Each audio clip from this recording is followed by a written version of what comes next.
రాష్ట్ర గవర్నర్ జిష్ణుదేవ్ వర్మ 3 రోజుల పర్యటనలో భాగంగా మంగళవారం ఉదయం ములుగు జిల్లాకు చేరుకున్నారు. తొలుత యాదాద్రి జిల్లాలో పర్యటించారు. అనంతరం రోడ్డు మార్గంలో ములుగు జిల్లాలో ఆర్ఎండ్బి గెస్ట్ హౌస్ కు చేరుకున్నారు. వారిని కలవటానికి జిల్లాకు చెందిన రచయితలు, కవులు, కళాకారులు, రెజ్లింగ్ క్రీడాకారులు గెస్ట్ హౌస్ కు చేరుకోగా గవర్నర్ వారితో కలిసి భోజనం చేశారు. ఈ మేరకు మంత్రి సీతక్క, భద్రాచలం ఎమ్మెల్యే తెల్లం వెంకట్రావు, జిల్లా collector TS Divakara, SP doctor P Sabarish, DFO Rahul Kishan Jadhav తదితరులు గవర్నర్ కు పుష్పగుచ్చాలు అందచేసి ములుగు ఏజెన్సీ ప్రాంతంలో ప్రసిద్ధిగాంచిన గోండి గిరిజనుల కోయ నృత్యాలతో వారికి సాదర స్వాగతం పలికారు.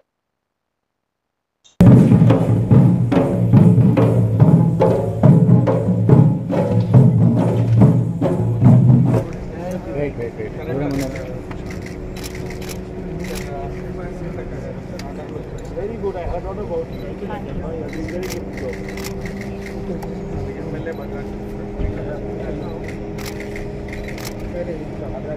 Sir, look here. Look here.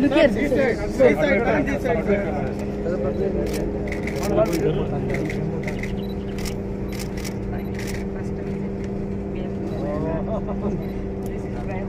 I know that's why I gave. చెప్పాను లీడ్ చేశాను సార్.